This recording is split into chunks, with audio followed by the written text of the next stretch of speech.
está pronto? Vamos lá, vamos ler lá Lucas capítulo 15, versículo 11. Eu disse que tinha um texto muito comum. Alguém já está aprendendo alguma coisa aqui, gente? Já valeu a pena?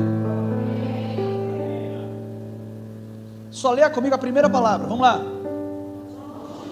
Todo mundo, abre a boca aí, crente, bora.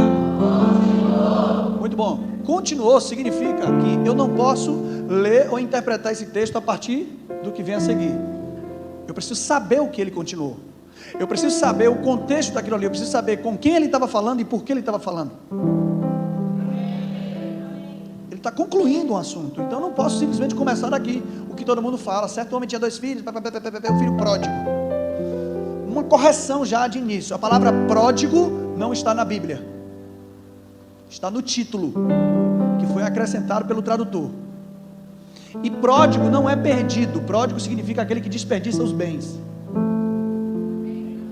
Por que é bom desconstruir isso? Porque você não pode. Às vezes um título que o tradutor dá faz você interpretar o texto por causa do título. Você força a interpretação e você não extrai a essência dele. O que é que Jesus queria falar com esse ensinamento? É isso que a gente vai descobrir. Quem quer ir comigo? Então a gente precisa saber com quem ele estava falando e por que ele estava falando até chegar a esse ponto. Vocês já ouviram falar da parábola do filho pródigo aqui? Se for ouvir ela de uma forma que você nunca ouviu na sua vida, aperta o cinto. Nosso voo está decolando. Então vamos ler aqui Lucas 15, 1. Vamos lá. Aproximaram-se de Jesus quem, gente? Um pouquinho ou todos? Quantos? Todos os publicanos e pecadores se aproximavam de Jesus. Todos. Publicanos e pecadores eram os que não eram judeus, os fora da casa de Israel. Sim ou não? Agora, que Jesus é esse que aproxima, que atrai o pecador? Porque os cristos de hoje em dia excluem. Aleluia. O que Jesus falava atraía.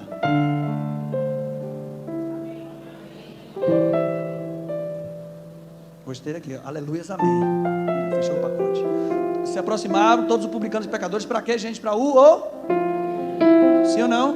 Sim. Então a gente tem aqui o primeiro público de Jesus. Diga para o seu vizinho: o primeiro público, publicanos e pecadores, os de fora da casa de Israel. Ok? Verso 2. E murmuravam quem? Segundo público, os de dentro da casa. O que é que eles estavam fazendo? Como sempre, né? Quer conhecer um religioso? Olha a boca dele.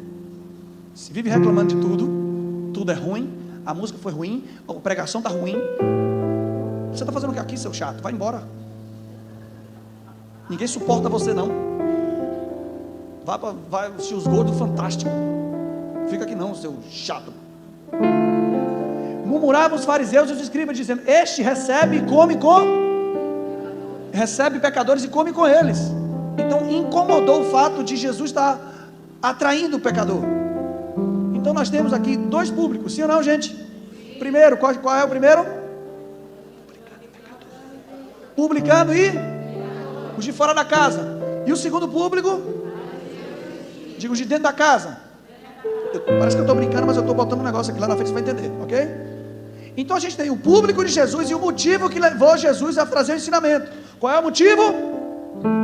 Cessar a murmuração dos fariseus. Fizemos a análise agora do texto. Agora vamos discorrer. Podemos? Agora o que é que Jesus faz? Então Jesus me propõe o quê? Uma vez que tem publicano e pecador e fariseus e escribas, assim, rapaz, esse cara não é cristão, ele está comendo com publicano e pecador. Então Jesus vai propor ensinamento para acabar com isso aqui. Então ele propôs esta parábola. Vamos lá. Qual dentre vós é o homem que possuindo quantas ovelhas? E perdendo quantas delas? Não deixa no deserto as 99 e vai buscar da que se perdeu até achando apoio no seu ombro e cheio de júbilo, indo para, ou seja, ele estava. Então a ovelha se perdeu, perdido fora de casa. Te lembra alguém? Quem? Publicanos e pecadores, os de fora da casa. Então essa parábola está comunicando quem? Publicanos e alegrai-vos comigo, porque achei a minha ovelha perdida. Ele volta para casa e chama os vizinhos e os amigos, começa a comemorar, sim ou não? Sim. Agora que vai quebrar as pernas de muita gente aqui agora, vamos lá. Digo-vos assim, haverá muito júbilo aonde? Por um pecador que se... do que por 99 justos que não necessitam de... Gente, pelo amor de Deus, aleluia, aleluia, glória a Deus. Então ele está falando de uma ovelha que se perdeu, que na verdade um pastor perdeu a ovelha.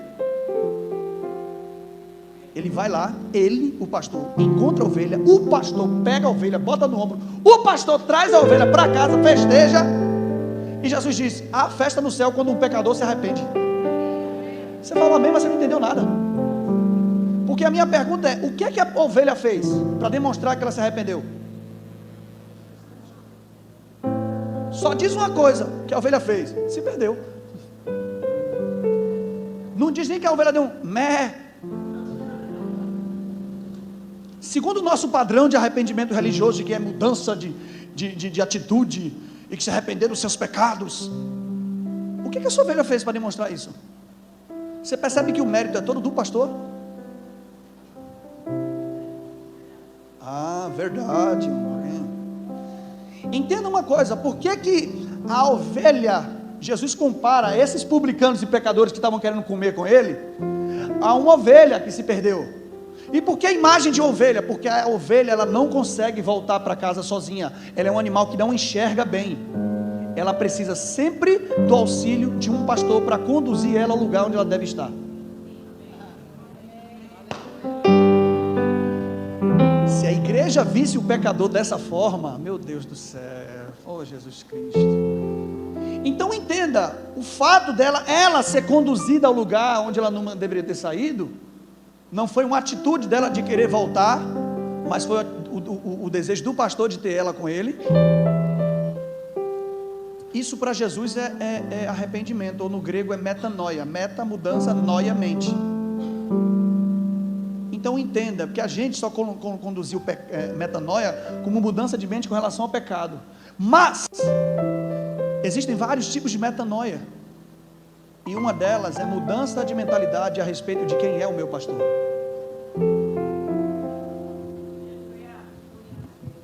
Aleluia. Porque os fariseus tinham uma outra mentalidade a respeito do Cristo. Eles achavam que o Deus ultra, mega, hiper power, super saiyajin santo não podia se relacionar com pecadores. Mas Jesus está passando a imagem de outro tipo de Deus, que segundo Paulo foi feito pecado. Me ajude, por favor. Primeiro público de Jesus, os de fora da casa, sim ou não? Mas tem um segundo público, sim ou não? Os de dentro da casa de Israel. Então Jesus precisa de uma segunda parábola.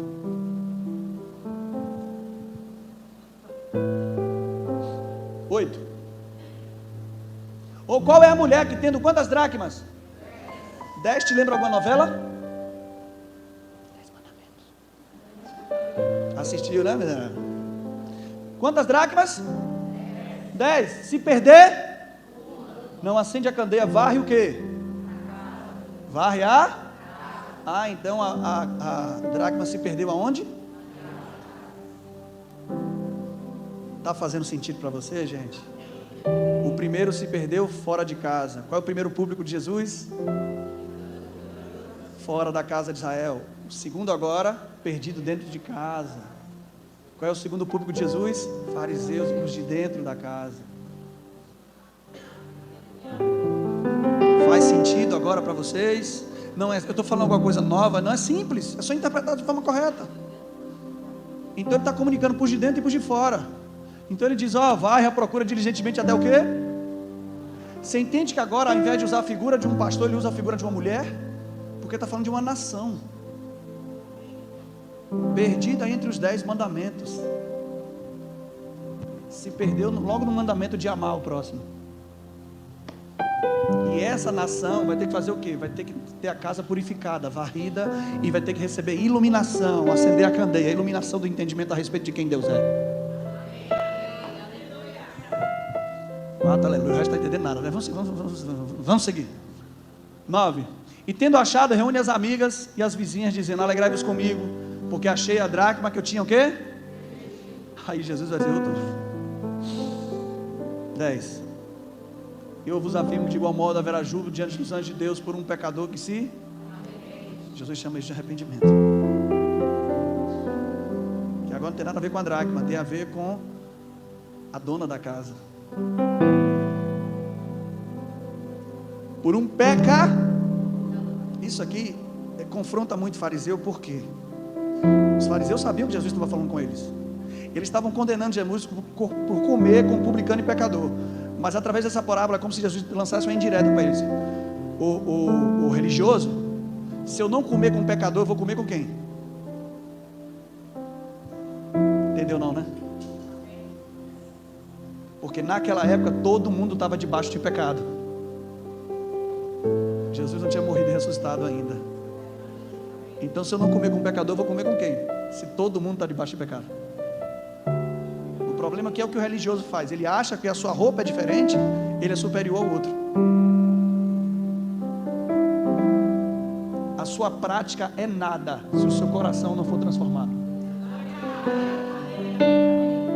Se você deixa de fazer algo errado por medo do inferno, você nunca foi livre. Você só transferiu, só mudou de cadeia. Porque deixou de ser escravo do pecado para ser escravo do medo. Mas se você para de fazer algo porque você nasceu de novo, você entende que você é uma nova criatura. Por que eu não traio minha esposa? Por medo de ir para o inferno, por ter um escândalo no meu ministério? Não. Porque minha esposa é fiel a mim? Não. É porque eu nasci de novo. E a minha nova natureza não é compatível mais com isso. Tem a ver com a minha nova natureza e não medo. Aleluia. E Jesus acabou com os fariseus. Ele disse: na lei de vocês está escrito: não adultere. Mas eu vos digo que só em desejar no coração já adulterou. E aí, irmão, deixa eu te falar, eu até posso evitar um adultério físico. Sei lá, uma mulher está dando em cima de mim, eu estou me sentindo atraído, eu vou morar em outro país para evitar aquilo. Então jogo a bomba dela fora, brincadeira. Mas eu não posso evitar o adultério no coração, porque coração na Bíblia é o subconsciente. Ou você nasce de novo, ou isso aí nunca vai mudar.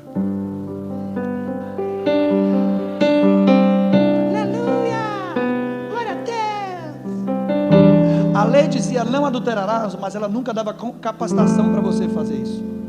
O que é que a graça fez? Colocou em você o fruto do Espírito, que é fidelidade. Eu não preciso mais ouvir não adulterarás, porque agora eu tenho a fidelidade de Deus dentro de mim. O que é que vai jorrar de mim? Vamos lá, vamos lá. Você entende por que eu estou falando de nova criação? Tudo que a gente precisa fazer é se relacionar com o Espírito Santo. Jesus disse: a sua videira, vocês são os ramos, sem mim você não pode fazer nada. O que é o ramo? É o galho da árvore. Quando você vai no supermercado, você não compra um pé de uva, você compra o cacho da uva, sim ou não? O cacho da uva é o lugar onde o fruto se manifesta. Nós somos os galhos. Mas quem produz o fruto não é o galho, é a raiz da árvore. Ele é a videira, nós somos os... Ou seja, nós somos o lugar onde aparece o que ele manifesta. Vamos lá? Aleluia! Glória a Deus. Vamos continuar? Posso continuar? Sim ou não? Então, eles não estão entendendo direito sobre ovelha perdida, dracma perdida. Então, Jesus agora vai entrar no versículo 11 que eu comecei. Agora ele continuou. Agora, você está entendendo agora o contexto? Certo homem tinha quantos filhos? O problema é que a gente sempre olhou para o filho errado. Jesus tinha quantos públicos?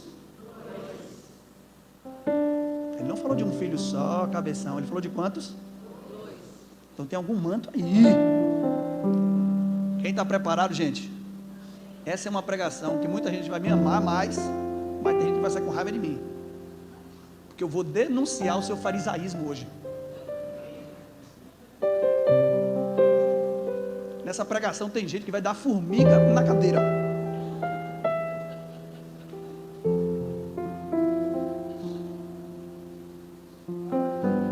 mais moço, o mais moço disse ao pai: pai, dá-me a parte dos bens que me cabe. Por favor, leia a próxima frase.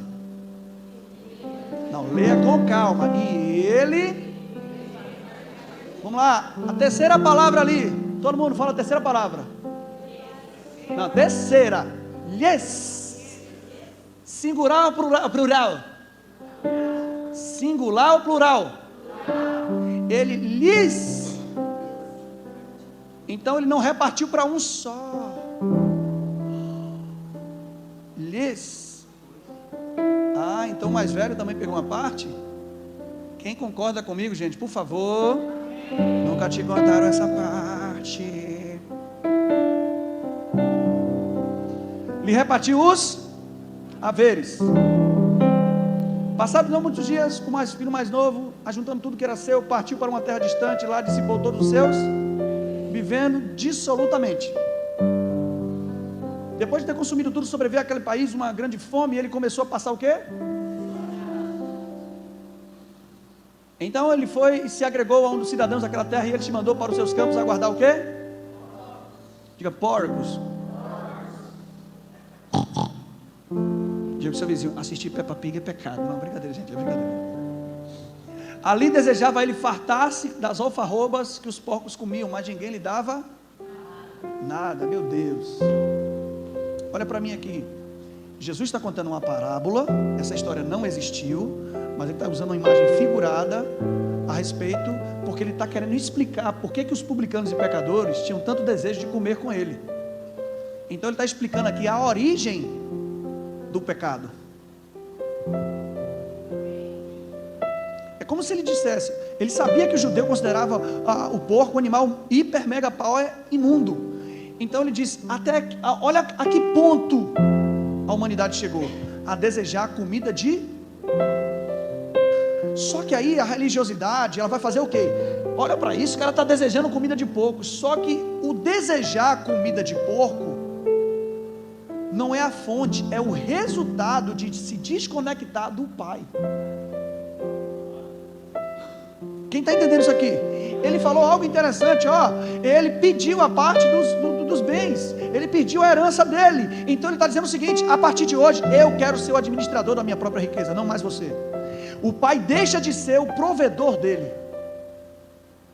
O problema não está na lavagem de porco, o problema está na desconexão do provedor. Porque a fome e o desejo por lavagem de porco é apenas um resultado da desconexão da sua provisão, da sua fonte. Alguém está entendendo isso aqui? A palavra pecado vem de uma raiz hebraica que significa falta de inteireza. Quando o homem deixou de ser inteiro por se desconectar de Deus, passa a existir nele uma fome de Deus inconsciente, e ele tenta saciar ela com pecado, chegando ao ponto de desejar a lavagem de porco.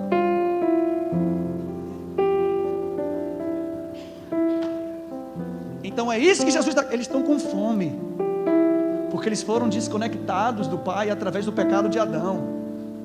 E por que eles querem comer comigo? Porque eles sabem que eu sou a fonte.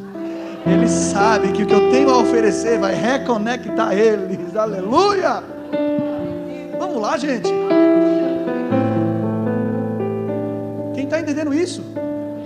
Não adianta denunciar a comida de porco. É preciso reconectar. Tudo bem, cara, você está desejando isso aí, mas deixa eu te falar. Tem uma comida aqui com ele, que se você se saciar dele, você não vai ter tempo para desejar outra coisa. Deixa eu te falar uma coisa. Uma coisa é você agora, eu chegar aqui com um prato de feijoada para você, na situação que você está. Você está com a barriga vazia talvez. Mas se você participar de um churrasco, comer carne 3 horas, eu posso apresentar a mesma feijoada, você vai querer? Porque o que é que mudou? Quem está saciado não tem tempo para desejar. Então, ao invés de falar mal da feijoada, oferece o churrasco, oferece uma comida melhor. Eu falei que eu ia denunciar a sua religiosidade hoje. Agora vamos lá, vamos continuar. Então, caindo em si, disse: quantos trabalhadores? Quantos o quê? Quantos o quê? Ele desejou ser o quê? ele desejou ser filho ou servo? Tá certo essa mentalidade? Você tem um pai, você quer trabalhar para ele? Ai, ai, ai, ai, ai. Quantos trabalhadores meu pai tem pão com fartura? O que é que ele estava procurando, gente? Ele estava procurando comida. Ele saiu por causa de dinheiro, voltou por causa de dinheiro. Quer dizer, não voltou, você vai descobrir isso hoje. Com fartura e eu aqui morro de... Ele preparou o discurso religioso. Levantar-me-ei, irei ter com meu pai e lhe direi: Pai, nesta hora pequei contra o céu e contra a terra, aleluia. Ele preparou o discurso para falar com o pai dele, já esperando o quê? Condenação, uma bronca, exposição de pecado. Ele já estava esperando isso. Então eu vou ter que ver uma forma de eu falar com meu pai. É assim, não é, gente? Por favor, me dê uns amém melhor aí, que vocês estão... Já não sou digno de ser chamado o quê? Trata como um dos teus o quê?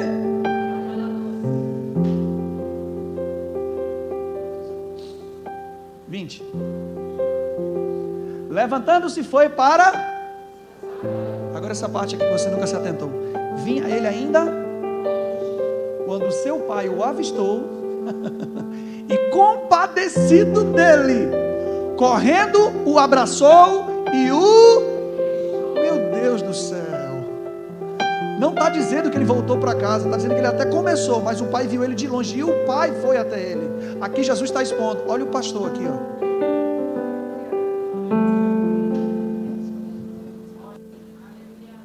Alguém está pegando alguma coisa aqui, pelo amor de Deus? Sim ou não, gente? É um negócio que religião não vai entender isso, porque o cara pede a herança, ou seja, considera o pai como morto, o cara gasta a herança com prostituição, com farra, com coisa, desperdiça os bens, e ele decide voltar na cara de pau. O pai olha de longe e se compadece. Qualquer pai aqui, se fosse baiano ou nordestino, já estava com o cinto na porta de casa esperando. Quem teve um pai assim, diga aleluia. Ou uma sandália de couro. Minha mãe tinha, o que ela achava na mão ela dava.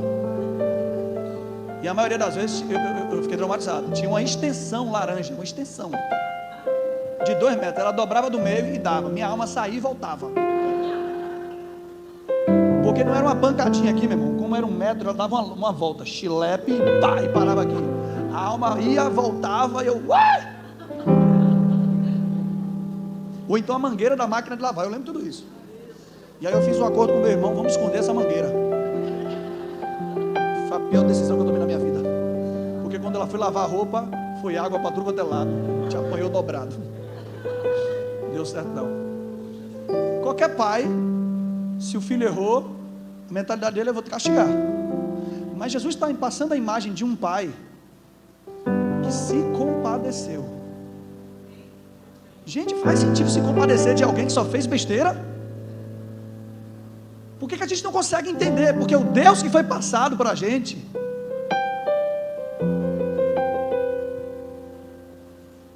eu não esperava bem nessa pregação não, mas por favor, eu acho que está gerando uma metanoia aqui. Sim ou não, gente? Por favor. Quem está pronto agora? É escandaloso porque, 2 coisas. Imagine os fariseus e os escribas ouvindo isso, gente. Os caras, pra você ter ideia, botavam um negócio aqui na testa que tinha uma madeira, para ele não bater a cabeça, porque ele não olhava para a mulher, não olhava para nada. Os caras tinham um padrão religioso super saiyajin, meu irmão. Só os fortes entenderam aí, super saiyajin. Sei lá que geração certa, Teletubbies, sei lá. Mas os caras eram religiosos nível máximo. E Jesus está passando uma imagem diferente do Deus que eles têm apresentado. A mensagem dele gerava fome. Aleluia.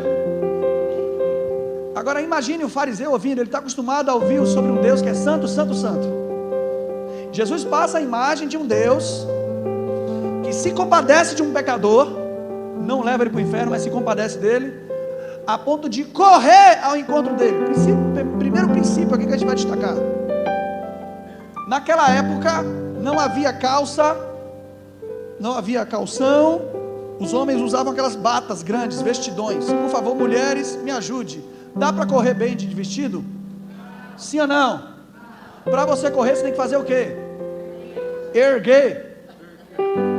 Só que erguendo, você expõe a perna, sim ou não? E naquela época era escandaloso um homem ou uma mulher expor a perna. Então Jesus está passando a imagem de um Deus que foi capaz de ser exposto à vergonha para ir ao encontro de um pecador que não merecia. Não é um Deus que envergonha, mas um Deus que foi capaz de ser envergonhado. Você conhece ele que morreu na cruz? Nu? Posso ser mais escandaloso hoje? Quem é religioso vai ficar com mais raiva agora. Por favor, alguém já fez alguma ação de rua aqui? Para pessoas em situação de rua, que não existe morador de rua, não existe pessoas em situação de rua. Alguém já fez? Você já deu um abraço nessas pessoas? Beijo nessas pessoas? Eu já fiz muito, por isso minha mão está levantada. A minha pergunta é, se você não fez também, você vai entender. Se você é um cara inteligente, uma mulher inteligente. Se você abraça uma pessoa muito suja e fedendo, você sai desse abraço cheiroso? Você sai desse abraço limpo? A sujeira dele não vai para você? O cheiro também? Você já parou para analisar que Jesus está passando a imagem de um menino que tinha trabalhado, estava desejando lavagem de quê? Como é que esse menino estava? E o pai abraçou e beijou ele. De um Deus que foi capaz de... E se ele abraçou, a sujeira do filho passou para ele. Aí você entende o que Jesus está fazendo. Ele morre na cruz na nossa condição de pecado, ou seja, o nosso pecado foi colocado nele. Porque o que Jesus quer ensinar é porque ele está querendo pregar para esses publicanos e pecadores, e que ele é a solução para trazer eles de volta. Por favor, gente, me ajuda aí. Sim ou não? Sim ou não? Sim ou não? Essa pregação não é a pregação que você vai dar muito aleluia, porque eu não vou falar hoje sobre o quanto você é abençoado. Mas essa pregação de hoje pode determinar a salvação de muita gente, inclusive de familiares seus que tinham você como um religioso preconceituoso. Isso pode, o que você está ouvindo aqui hoje pode determinar o seu relacionamento com eles, e esse relacionamento determinar a salvação deles.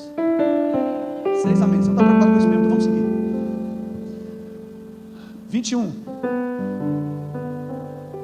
E o filho disse: pai, pequei contra o céu e contra ti, já não sou digno de ser chamado o quê? O discurso foi perfeito, mas será que o pai amou esse discurso?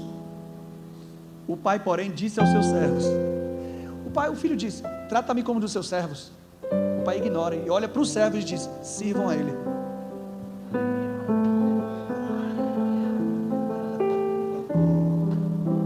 Por favor, trazer depressa melhor, porque ele estava nu, ele estava com as vestes de escravo, que era uma tanguinha aqui amarrada, um tecido amarrado na parte íntima, e ficava aqui. Então, trazer o que? Melhor? No original diz a roupa do melhor filho. Quem é o melhor filho?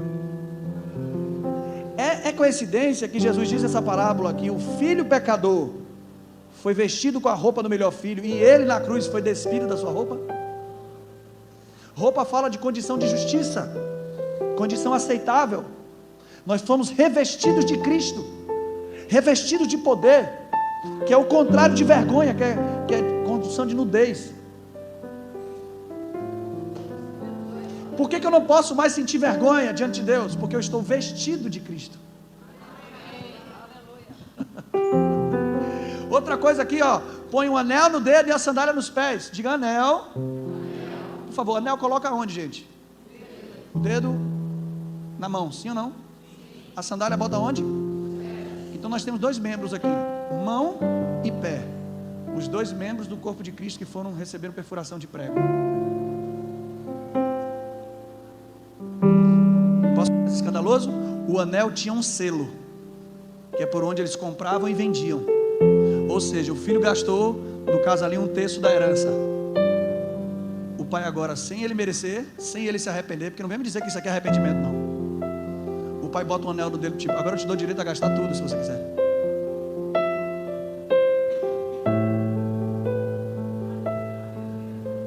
Deixa eu te falar, cara, isso é tão escandaloso, que muita gente na igreja não recebe bênçãos por não se achar digno, por achar que não fez a coisa certa. Mas esse cara merecia? O que é que Jesus está, que imagem Jesus está querendo passar? mais escandalosos milagres que eu vi lá na comunidade foi quando um travesti sentou na primeira fila e começou a ser, foi batizado no Espírito Santo, começou a ser abençoado, contar testemunho, e os que estavam há anos comigo não estavam recebendo nada.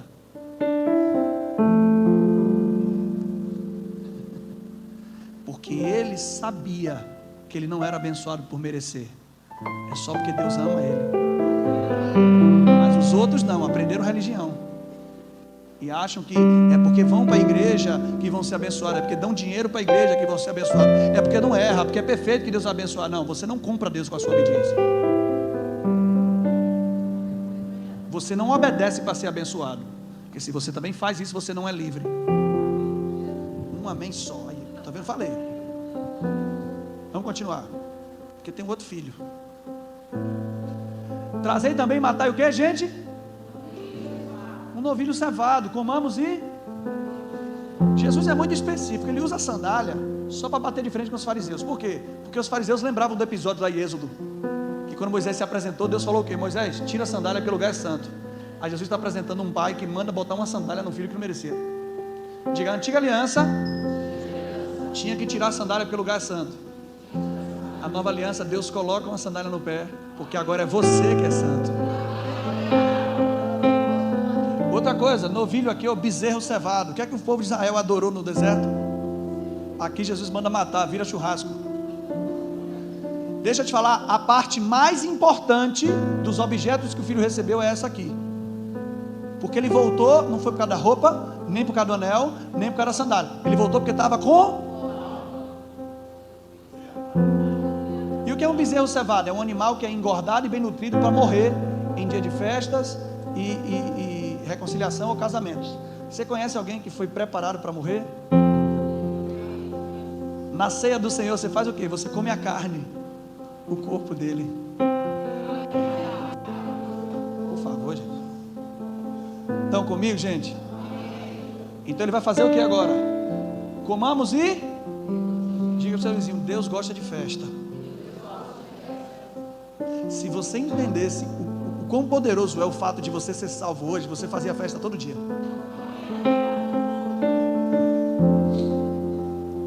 Porque este meu filho estava o quê? Estava o quê? Quem aqui estava morto nos seus delitos e pecados e ressuscitou com Cristo? Vamos lá, diga aí, eu. Presta atenção nessa frase, pelo amor de Jesus Cristo. Esse meu filho estava o quê? E estava perdido e voltou para casa. Foi o quê?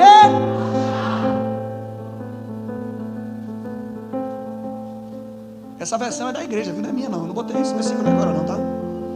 Estava perdido e foi o quê? Ah, então ele não voltou? Não. Quem é igual o filho pródigo quer voltar para Jesus hoje? Isso não existe. As pessoas podem até voltar, mas não usa esse texto. Porque ele não voltou, ele foi a... O pastor foi lá buscar ele, vestiu ele, botou um anel e trouxe ele de volta. Ele queria até um serviço, mas o pai restaurou a identidade de filho. E que tipo de arrependimento esse cara passou? Mudança de mentalidade a respeito de quem seu pai é. Porque é na revelação de quem Deus é que você acaba descobrindo o que ele te tornou. Enquanto você enxergar Deus como um carrasco, como alguém que está pronto para te punir, como alguém que quer pesar a mão sobre você, você nunca vai ser livre, você vai ser sempre com medo dele. Mas se você enxerga ele como um pai que te ama e tem compaixão de você, você vai querer se relacionar nele, e ele vai começar a produzir em você tudo que é necessário para você reinar em vida.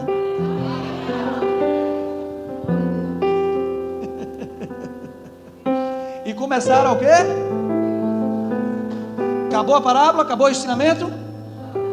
Tem mais alguma coisa aí, né? Ora, o filho mais estava onde, gente? E quando voltaram, aproximou-se da onde? Quantos públicos Jesus tinha? Perdido fora, publicanos e pecadores. E os de dentro da casa? Quantos filhos o pai tinha? Um se perdeu fora de casa, mas agora tem o de dentro.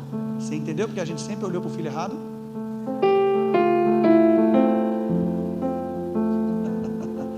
Presta atenção, por favor. Diga, essa mensagem não está falando comigo. Diga. O mais velho que estivera no campo, quando voltaram, aproximaram, ouviu a música e as... Diga, Deus gosta de festa. A música e as... Que fica o ministro de música aqui cantando. Bora, gente, bora, fala. E o povo, aleluia. Glória a Deus. E o cara está aqui dançando, bora. Porque ensinaram para você que festa é pecado. Mas se você soubesse o que Deus fez por você, você festejava todo dia. Você dançava todo dia. Aleluia. Você está gostando, né? Chamou um dos seus criados e perguntou o que era aquilo. E ele informou: veio teu irmão e teu pai mandou matar um novilho cevado, porque ele recuperou com... Desde o tempo de Jesus tinha fofoqueiro, gente. Fuxico gospel nasceu aqui, ó. E ele informou, veio, e ele se o quê? Diga, indignação. Característica de religioso. Ele não consegue aceitar a graça. Olha o que o cara falou: veio teu irmão e teu pai recuperou ele com saúde. Ele se indignou.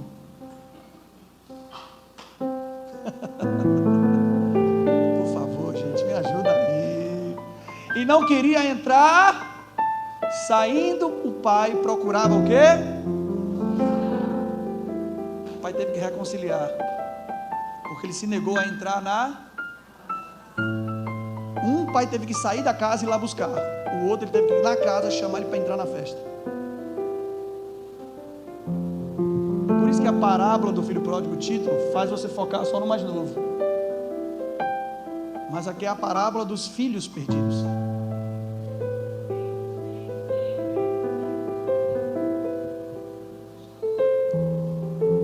Eu vi sua testa agora. Sua testa está dizendo: eu estou chocada. Assim. Agora vamos lá, gente. Olha o discurso do cara. Vê se você se encaixa nesse discurso. Tomara que não. Em nome de Jesus Cristo, ó, Deus me livre. Mas ele respondeu a seu pai: há tanto tempo te sirvo, pai, eu te sirvo, sem jamais transgredir uma ordenança. Eu sou o cara, pai, louvado seja eu. E nunca me deixe um cabrito sequer para alegar-me com os meus amigos. Ou seja, pai, eu mereço. Você nunca me deu nada. Eu estou magoado com você. Vindo, porém, esse teu, deixou de ser irmão dele, que desperdiçou os teus bens com meretrizes, tu mataste para ele novilho cevado. Você entende? Ele usou a própria obediência dele como ferramenta para excluir o outro. E aí eu entendo uma frase que o Espírito Santo tratou comigo. Ele disse comigo: Céu, o primeiro filho se perdeu nos pecados, o segundo filho se perdeu na própria obediência. Os dois precisavam de metanoia, porque os dois estavam vendo o Deus como Senhor e não como Pai. Um não se achou digno por fazer o que é errado, e o outro se achou digno por fazer o que é certo. Então não era por herança, por ser filho, era por mérito. Os dois precisam de... E quem vive se gloriando na própria obediência exclui quem não obedece. Age com preconceito de quem erra, não se compadece. Porque se Deus me abençoa pelo que eu faço, então quem não faz precisa ser rejeitado. Cadê os amém dessa igreja? Todo mundo com raiva de mim. Aleluia.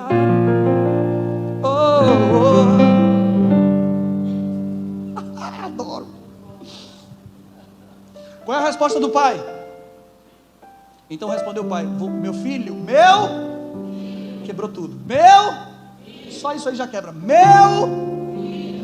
Tu estás sempre, tudo que é meu. Na versão Céu Fernandes atualizada, revista e corrigida, diz: sua anta, tudo que é meu é seu. Você poderia vir aqui e pegar quantos cabritos, quantos bezerros quiser por dia, fazer quantos churrascos você quisesse, porque tudo já é seu. Você não precisava me obedecer, trabalhar para mim, para merecer isso. Você não é meu servo, você é meu filho. Filho não faz nada para ter, filho já tem.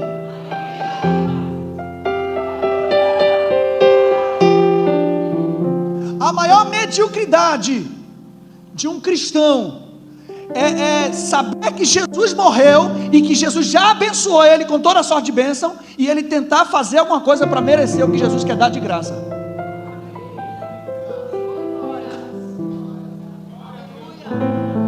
Salvo pela graça, mediante a fé, não de obras, para que ninguém se glorie. A sua obediência é um resultado do seu novo nascimento, e não o motivo pelo qual Deus tem que te abençoar. Eu não obedeço a Deus porque senão eu sou interesseiro. Eu obedeço porque eu sou. Faz parte do meu novo DNA agora. Fidelidade, paz, amor, bondade, tudo foi de mim.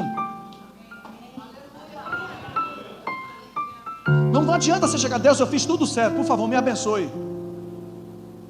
Ele vai dizer: ah, é? Você é o cara, então você nem precisa de Jesus. Se é pelo que você faz, então para que Jesus? Aí Paulo vai dizer aos Gálatas: se é por obras da lei que você é abençoado, segue-se que Cristo morreu em vão. E a igreja tem ensinado isso diariamente. Você tem que obedecer a Deus, tem que fazer tudo certo para ver se Deus te abençoa. Cara, você está anulando o que Jesus fez. Eu não sou a favor de uma vida errada, eu não sou a favor de pessoas terem uma vida qualquer, não. Se eu fosse a favor, eu seria o primeiro a fazer. Eu busco fazer a coisa certa sempre, mas eu nunca faço nada disso para ser abençoado. Porque deixa eu te falar, a bênção de Deus foi cara demais para a gente achar que Deus vai rebaixar a sua obediência. E isso tem transformado a gente em religiosos, preconceituosos. Porque agora eu falo a paz do Senhor para todo mundo, que eu tenho uma roupa evangélica, e eu vou para a igreja, e eu bato o meu cartão gospel, agora eu tenho o direito de dizer quem é pecador, quem não presta, quem não vale nada.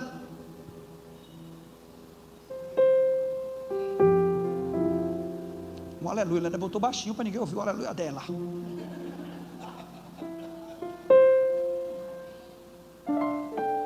Eu creio que sou abençoado. Senhor, eu já entreguei meu dízimo, a minha oferta onçada. Onçada é de R$50, onça, entendeu? Então Deus me abençoe. Coloca Deus na parede, viu? Me abençoe. Mas Deus, não está constando isso aqui na obra de Jesus, não. Então você está se gloriando porque você deu alguma coisa? Eu tenho a obrigação agora de te dar alguma coisa? Você não entendeu o evangelho. Você só deu alguma coisa porque eu te dei. Porque eu não sei se você leu o que está escrito. Ele dá semente ao que semeia. Até a semeadura, que é um princípio, Ele coloca você nela.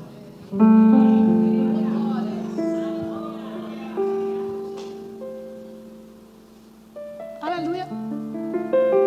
Glória a Deus.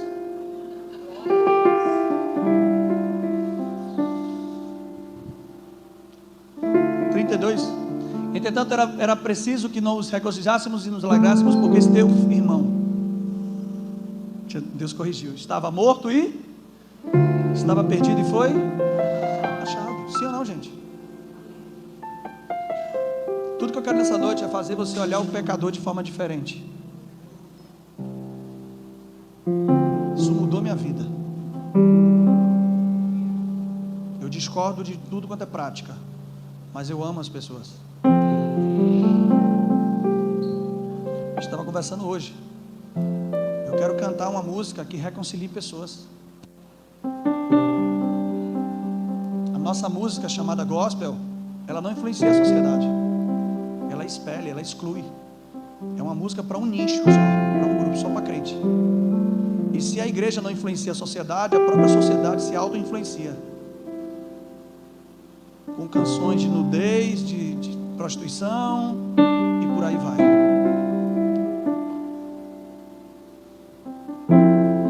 Na minha infância eu era fã de uma apresentadora com desenhos animados cheios de sexo, com dançarinas com as pernas de fora, com bandas que você descia até a boquinha da garrafa. E aí, se você olhar, os maiores influenciadores hoje, os cantores, eram crianças nessa época. Então essa apresentadora formou os cantores dessa geração. A minha pergunta é, daqui a 20 anos, quem serão os professores daquela geração? Eu não vou falar aqui para você, você já sabe os nomes, né? Para não expor ninguém. E a igreja está fazendo o que contra isso? Falando mal? Você sabia, os Espírito Santo está todos comigo, você sabia que uma das armas de divulgação, de lançamento de música secular é gerar polêmica, porque sabe que os crentes vão compartilhar? Então eles botam polêmica mesmo, porque sabe que os crentes vão começar a denunciar. Porque quando você não tem mensagem, é melhor você falar da vida de quem não presta. Então, o crente é craque em postar vídeos e podcasts falando que cantora A fez isso, cantora B se desviou, cantora C está fazendo isso, fez um clipe com um bocado de sangue e tal, então é um pacto com o diabo. Eles fazem isso de propósito, porque sabem que o crente vai ajudar a divulgar. Porque o crente vai estar divulgando na sua rede, falando mal, vai gerar curiosidade da pessoa de assistir, vai lá assistir e mais views são colocados e essa pessoa vai ganhar dinheiro com a sua polêmica. Você não prestou atenção não que as maiores músicas agora estão metendo pau na igreja e contra os evangélicos? Sim ou não? Isso é estratégia de marketing. Que evangélico é bom ou é idiota em divulgar, porque ele precisa denunciar o pecado. Está ajudando a divulgar.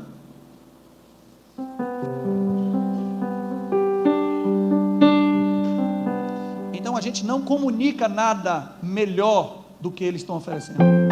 Então, por favor, não reclame. Porque o nosso conceito é só dentro de 4 paredes. Vamos resolver aqui, vamos fugir do mundo, né? Porque tudo que é do mundo não presta. Mas eu li o texto inicial. Deus reconciliou consigo o mundo.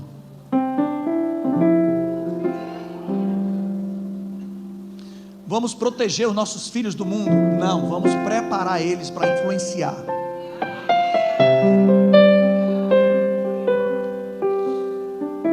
Esse é o ponto. Isso é uma igreja triunfante e não uma igreja fugitiva. Eu oro para que Deus levante jovens, adolescentes, crianças que Deus vai levantar para influenciar, para serem referências na sociedade, em todas as áreas. Deus vai levantar cristãos que serão os youtubers mais famosos. Deus vai levantar cristãos que serão cantores famosos. Eu não estou falando de cantores gospel, no YouTube é gospel não. Eu estou falando de Deus levantar cristãos, bons cientistas, bons advogados, bons apresentadores. Mas tem que ter essa metanoia. Porque construir algo só para falar mal de pecador não vai influenciar ninguém. Deixa eu te falar uma coisa. Ninguém vai para o céu ouvindo pregação de inferno, não, tá? As pessoas precisam ouvir quem é o Pai. Isso vai aproximar. Alô, todos os publicanos e pecadores iam ter com Jesus e comer com Ele. A gente entrou na identidade religiosa, em vez de entrar na identidade de filho. Filho.